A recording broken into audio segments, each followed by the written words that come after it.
মহারাজ, বনের এক কোণে এক অদৃশ্য গর্জনকারী এসেছে। সে সবাইকে বলছে যে আপনি নাকি কেবল দুর্বলদের ভয় দেখান, আপনি নাকি তার এলাকায় যাওয়ার সাহস পাবেন না। কে সেই দুঃসাহসী? আমাকে তার কাছে নিয়ে চলো।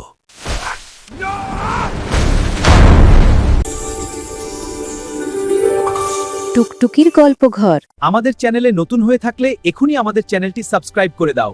চলো শুরু করি।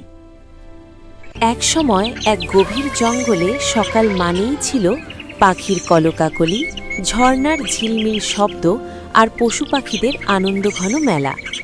কিন্তু সেই সুখের দিনগুলোতে কালো মেঘের ছায়া হয়ে দাঁড়ালো বনের রাজা সিংহ রাগর। সে কেবল ক্ষুধার্ত হলেই শিকার করত না, বরং নিজের ক্ষমতা জাহির করার নেশায় বনের সবাইকে সারাক্ষণ আতঙ্কে রাখত। তার দাপটে বনের হাসি গান যেন এক নিমেষে মিলিয়ে গেল। আমি এই জঙ্গলের রাজা, এই জঙ্গল আমার। একদিন নদীর ধারে এক হরিণকে কাঁদতে দেখে হাতি বড় এগিয়ে এলো। হরিণটি তার পরিবার নিয়ে পানি খেতেও ভয় পাচ্ছিল। মিনা, কি হয়েছে? তুমি এখানে কাঁদছ কেন? আমাদের সাথে কেন এমন হলো? আমরা কি ভুল করেছি? রাঘর আমাদের সবাইকে ধরে খাচ্ছে, আহত করছে, যা ইচ্ছা তাই করছে। আমার পানি খেতেও ভয় করে এখন।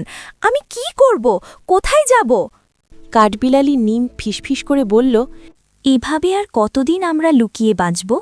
ঠিক তখনই গাছের ডাল থেকে লাফিয়ে নামল চটপটে বানর কিকো। সে বুক ফুলিয়ে বলল, শক্তির সাথে শক্তি লাগিয়ে লাভ নেই। আমাদের দরকার এমন কেউ যে মাথা ঠান্ডা রেখে ভাবতে পারে। সবাই মিলে তখন বনের সবচেয়ে জ্ঞানী শেয়াল তারিনের কাছে গেল। তারিন কথা কম বলতো, কিন্তু তার চোখে সব সময় বুদ্ধির দীপ্তি খেলত।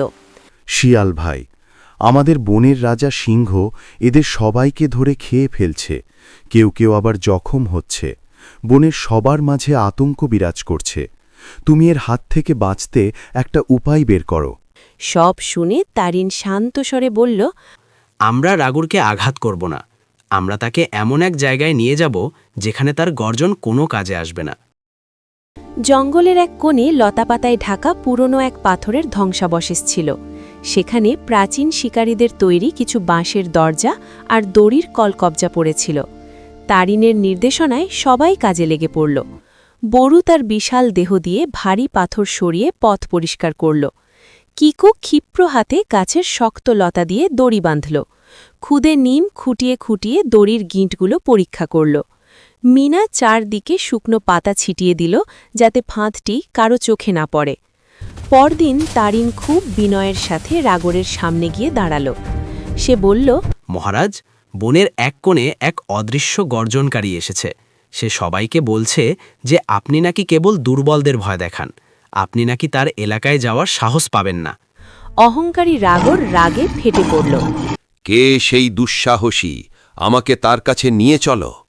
তারিন তাকে সেই ধ্বংস চত্বরে নিয়ে গেল। এই দিকে আমার মহারাজ, সে গাছের গুড়ির পিছনে লুকিয়ে আছে। সবাই চুপচাপ নিজের জায়গাতে পজিশন নাও। জায়গাটা এমন ছিল যে সেখানে কোনো শব্দ করলে প্রতিধ্বনি হয়ে তার চারপাশ থেকে ফিরে আসত। বাইরে বের হয়ে আসো, তোমার রাজার মুখোমুখি হও। তারিন আগে থেকেই সেখানে একটি ফাঁপা বাঁশের নল লুকিয়ে রেখেছিল, যাতে বাতাস লেগে অদ্ভুত গম্ভীর এক শব্দ তৈরি হচ্ছিল।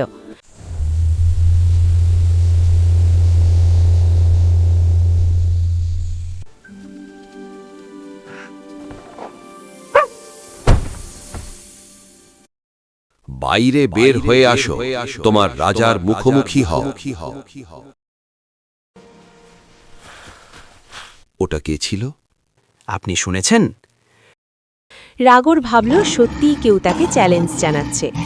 রাগে অন্ধ হয়ে রাগর যেই ভেতরে ঢুকল, অমনি কিকো আর বরু মিলে ট্রিগার টেনে দিল। ওপর থেকে জালের মতো নেট পড়ে গেল আর বাঁশের মজবুত দরজা বন্ধ হয়ে গেল। রাগর আটকা পড়ল, কিন্তু তার শরীরে কোনো আঘাত লাগল না। আমরা পেরেছি। রাগর প্রচণ্ড গর্জাতে চাইল।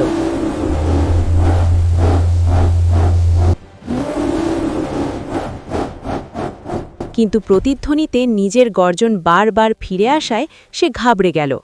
তারিন সামনে এসে শান্তভাবে বলল, রাজা হতে হলে ভয় দেখানো লাগে না, রাজাকে হতে হয় বনের রক্ষক। আজ আপনার শক্তি আপনাকে বাঁচাতে পারল না, কিন্তু আমাদের ঐক্য আমাদের জয়ী করল। রাগর বুঝতে পারল তার ভুল। সে লজ্জায় মাথা নিচু করল। মিনা এগিয়ে এসে বলল, আমরা শুধু শান্তিতে থাকতে চাই। বড়ু মাথা নেড়ে তাতে সায় দিল। তারিন শেষে বলল, এটা আপনার শাস্তি নয়, এটা একটা শিক্ষা। আপনি বদলালে এই জঙ্গলও বদলে যাবে। আমি আমার ভুল বুঝতে পেরেছি। আমি এখন থেকে শত্রু নয়, সবার বন্ধু হয়ে থাকব।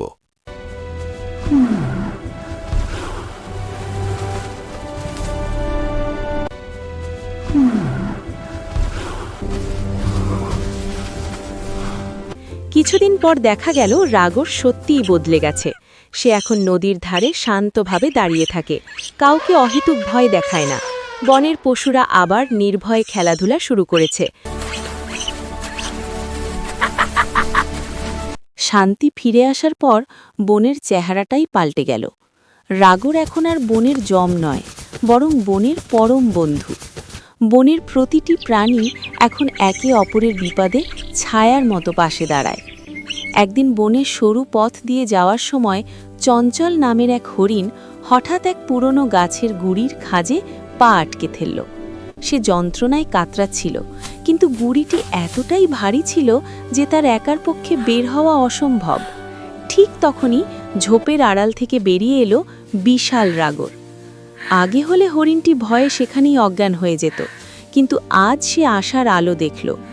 রাগর কোনো গর্জন করল না, বরং খুব সাবধানে তার শক্তিশালী থাবা দিয়ে ভারী গুড়িটিকে সরিয়ে দিল।